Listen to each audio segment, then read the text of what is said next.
नमस्कार दोस्तों, मैं हूं Ashish. Welcome to exam affairs. और आज है 4 जनवरी। कुछ इंपॉर्टेंट एमसीक्यूज डिस्कस करेंगे बेस्ड ऑन 4 जनवरी करंट अफेयर, और जो कि आपके लिए बहुत बहुत इंपॉर्टेंट है, आपके आने वाले जितनी भी गवर्नमेंट्स एग्जाम्स हैं उसके लिए। इस सेशन की पीडीएफ आप डाउनलोड कर सकते हैं। नीचे दी गई डिस्क्रिप्शन बॉक्स में लिंक मिलेगी आपको टेलीग्राम चैनल की। उस टेलीग्राम चैनल को ज्वाइन करते ही आपको सारी पीडीएफ मिल जाएंगी जो भी मैं आपको करवाते जा रहा हूँ। तो इस वीडियो का मैंने टारगेट बनाया है 50 लाइक्स का। देखते हैं कंप्लीट होता है नहीं होता है, छोटा सा टारगेट है। तो चलिए देखते हैं पहला क्वेश्चन क्या है। तो गवर्नमेंट ऑफ इंडिया ने K7 साहब का 1 साल का टेन्योर बढ़ा दिया गया है। इस क्वेश्चन में आपसे पूछा गया कि जो K7 साहब हैं वो चेयरमैन है किस इंडियन ऑर्गेनाइजेशन के। तो इसका जो राइट आंसर है वो है इसरो। आपको बता दूं, जो K7 साहब है वो है इसरो के चेयरमैन। इनका जो टेन्योर था वो जनवरी 14 2021 को समाप्त हो रहा है, लेकिन गवर्नमेंट ऑफ इंडिया ने डिसाइड किया कि इनको 1 साल का एक्सटेंशन प्रोवाइड किया है। और मींस अब ये 14 जनवरी 2022 तक चेयरमैन बने रहेंगे इसरो के। अगर मैं K7 साहब के बारे में बात करूं तो इन्होंने इसरो को ज्वाइन किया था 1982 में, और जनवरी 2018 में इनको चेयरमैन बनाया गया था इसरो का।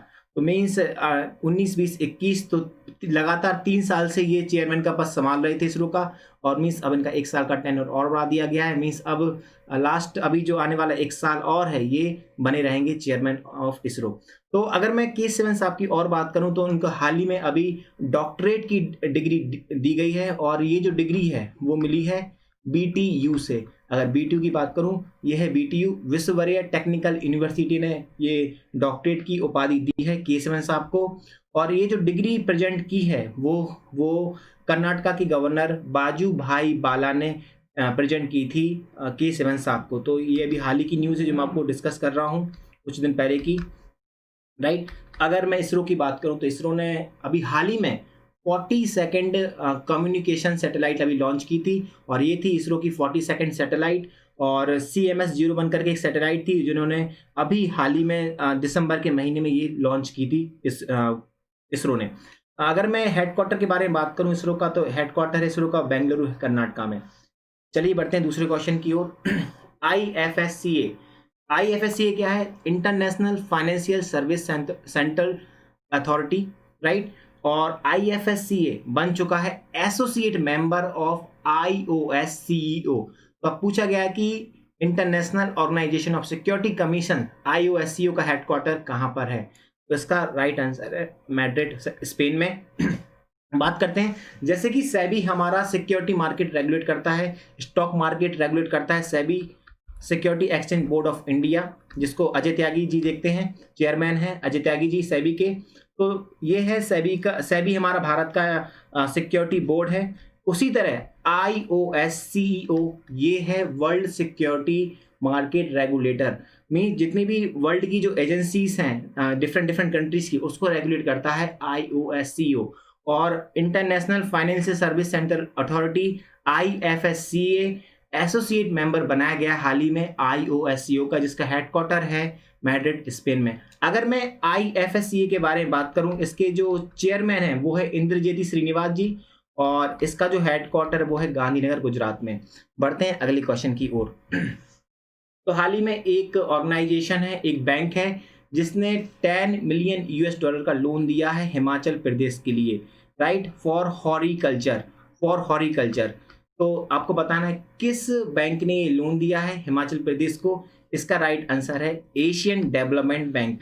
अगर मैं एशियन डेवलपमेंट के बारे में बात करूं, हाल ही में मेघालय को 13.28 मिलियन डॉलर का लोन दिया था फॉर पावर डिस्ट्रीब्यूशन, और फिर 50 मिलियन का लोन दिया वेस्ट बंगाल गवर्नमेंट को फॉर फाइनेंस मैनेजमेंट के लिए, राइट। तो अब ये लोन दिया है 10 मिलियन का, जो कि हिमाचल प्रदेश काम करेगा हॉरिकल्चर के लिए। और उनके जो स्टेट्स में जो भी हॉरिकल्चर को बढ़ाने के लिए, जो भी प्रोडक्शन बढ़ाने के लिए ये पैसा यूज किया जाएगा, 10 मिलियन डॉलर, राइट। अगर मैं एशियन डेवलपमेंट की बात करूं तो हाल में एशियन डेवलपमेंट ने भारत की GDP -8% बताई है इस फाइनेंशियल ईयर के लिए। और इसका जो हेडक्वार्टर है ADB का वो है मनीला, फिलीपींस में। और इसके जो हेड हैं वो हैं असाकावा जी, राइट। आगे बढ़ते हैं अगले क्वेश्चन की ओर। तो हाल ही में नियुक्त हुई है सेल की नई चेयरमैन। आपको बताना कौन है ये, और राइट आंसर है सोमा मोंडल। सोमा मोंडल पहली महिला हैं जो कि बनी है सेल की चेयरमैन, और इन्होंने सक्सीड किया है अनिल कुमार चौधरी जी के लिए। तो सोमा मंडल ने चेयरमैन का पद संभाला है सेल का, और इसी के साथ ये बन चुकी हैं पहली महिला जो कि चेयरमैन नियुक्त की गई हैं सेल की। तो पीएम मोदी ने हाल ही में लाइट हाउस प्रोजेक्ट लॉन्च किया है, इसका फाउंडेशन स्टोन रख दिया गया है। आपको बताना है कि कितने राज्यों में ये लाइट हाउस प्रोजेक्ट को स्थापित किया जाएगा। तो इसका जो उत्तर है वो है 6 स्टेट। तो कौन कौन से 6 स्टेट्स हैं जो वीडियो कॉन्फ्रेंसिंग के थ्रू मोदी जी ने अनाउंस किया कि इन 6 स्टेट्स में लाइट हाउस प्रोजेक्ट बनाया जाएगा, काम किया जाएगा। तो इंदौर है मध्य प्रदेश का इंदौर, राजकोट गुजरात का, चेन्नई तमिलनाडु, रांची झारखंड, अगरतला त्रिपुरा, लखनऊ यूपी से। तो ये जो 6 स्टेट्स हैं ये हैं लाइट हाउस प्रोजेक्ट के लिए। तो डीआरडीओ, और अभी हाल ही में डीआरडीओ ने अपना फाउंडेशन डे सेलिब्रेट कर रहा है, 1 जनवरी 2021 को किया है। और आपको बताना है कि 1 जनवरी 2021 को डीआरडीओ के कितने साल हो जाएंगे। तो इसका उत्तर है 63rd। तो 63 साल हो जाएंगे डीआरडीओ को, हो चुके हैं, राइट।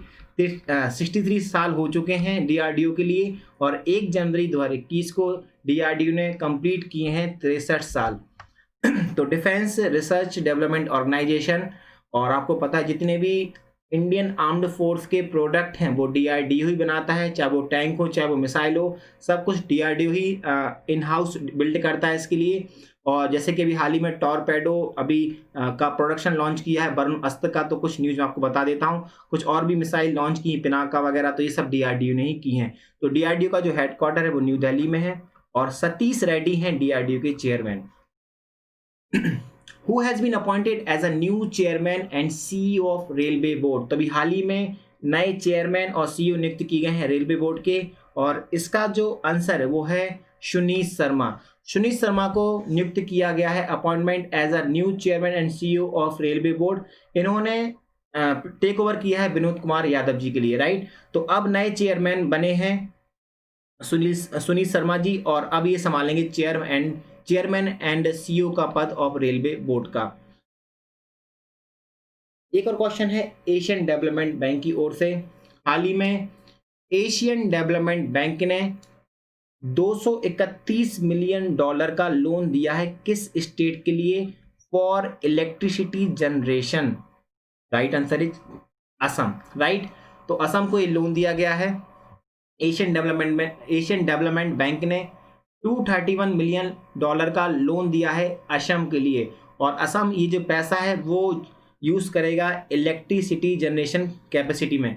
मींस इस पैसे से एक हाइड्रो इलेक्ट्रिक पावर प्लांट बनाया जाएगा जिसकी जो कैपेसिटी है वो 120 मेगावाट रहेगी। आपको इससे बता दें कि इससे पहले एशियन डेवलपमेंट बैंक ने पावर डिस्ट्रीब्यूशन के लिए मेघालय को लोन दिया था 132.8 मिलियन $, और अब ये लोन दिया गया है असम के लिए, और ये दिया गया है इलेक्ट्रिसिटी जनरेशन के लिए। अगर मैं असम की बात करूं तो काजीरंगा जो नेशनल पार्क है वो असम में है, और सर्बानंद सोनोवाल यहाँ के सीएम हैं, और जगदीश मुखी जी यहाँ के गवर्नर हैं। अगर मैं और ज़्यादा थोड़ा और बात करता हूँ अगर असम की ओर, तो जो काजीरंगा जो नेशनल पार्क है वहाँ पर प्रसिद्ध है वो गैंडा हाथी के लिए, और जो एक सींग वाले जो गैंडे हाथी रहते हैं वो यहीं पाए जाते हैं ओकेजनली, ठीक है। मीन्स ये जो काजीरंगा है वो इसी के लिए फेमस है। और अगर असम के लिए और बात करूँ तो अभी असम ने हाल ही में Indo Israeli centre of excellence खोला गया है, सर्बानंद सोनोवाल ने इसको लॉन्च किया था। और ये जो COE है, सेंटर ऑफ एक्सीलेंस है, जो यहाँ के फार्मर्स हैं, मीन्स जो इजरायली टेक्नोलॉजी का यूज करके फार्मर की प्रोडक्टिविटी को बढ़ाएगा, तो ये सेटअप किया है गुवाहाटी में। तो कुछ खबर मैंने आपको बता दी असम की। चलिए आगे चलते हैं। Where is the headquarter of IFSCA। जैसे भी मैंने आपको आगे बताया था कि जो हमारा international financial service centre authority है, इसका हेडक्वार्टर है गांधीनगर गुजरात में, राइट। इसका जो हेडक्वार्टर है गांधीनगर गुजरात में, और इसके जो चेयरमैन साहब है वो है इंद्रजेती श्रीनिवास साहब, राइट। और अभी रिसेंटली शांतनु मोहापात्रा का अभी निधन हुआ है, और शांतनु मोहापात्रा का क्या प्रोफेशन था? तो ये थे म्यूजिशियन। इसको कैसे याद कर सकते हो? अगर आपने नाम याद करा हो, एक मोहपात्रा सिंगर है, उनका मैं पूरा नाम नहीं बताऊंगा, सोना महापात्रा, इन्होंने काफी अच्छे गाने गाए, तो आप इससे याद कर सकते हैं कि उनका जो सरनेम है वो मोहपात्रा है, वो सिंगर है। तो ये है शांतनु मोहपात्रा और ये है म्यूजिशियन जिनकी हाल ही में भी डेथ हुई है, और ये थे उड़ीसा के। Dash has been named as a deputy election commissioner in the Election Commission of India। तो हाल ही में इलेक्शन कमीशन ऑफ इंडिया ने अपना न्यू डेप्यूटी इलेक्शन कमिश्नर नियुक्त किया है। कौन है ये? और ये है उमेश सिन्हा। उमेश सिन्हा को नियुक्त किया गया है as a new deputy election commissioner. आपको बता दें, सिन्हा साहब 1986 बैच के IAS ऑफिसर हैं। ओके, अगर मैं बात करता हूँ इलेक्शन कमीशन के चीफ की, तो ये है Sunil Arora ji, means chief of election commissioner of India Sunil Arora ji हैं, और उमेश सिन्हा है डेप्यूटी इलेक्शन कमिश्नर। अगर हेडक्वार्टर बात करें तो इलेक्शन कमिश्नर का जो हेडक्वार्टर है वो है न्यू दिल्ली में। 25 जनवरी 1950 में इसको स्थापित किया गया था।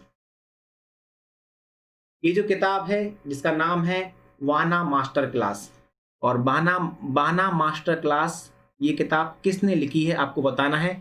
इसका जो राइट आंसर है वो है अल्फ्रेडो कोवेली। अल्फ्रेडो कोवेली ये है इटली की, राइट, अल्फ्रेडो कोवेली ये है इटली की, और इन्होंने ये किताब लिखी है बाना मास्टर क्लास, और ये है बच्चों के लिए और यंग ऑडियंस के लिए भी।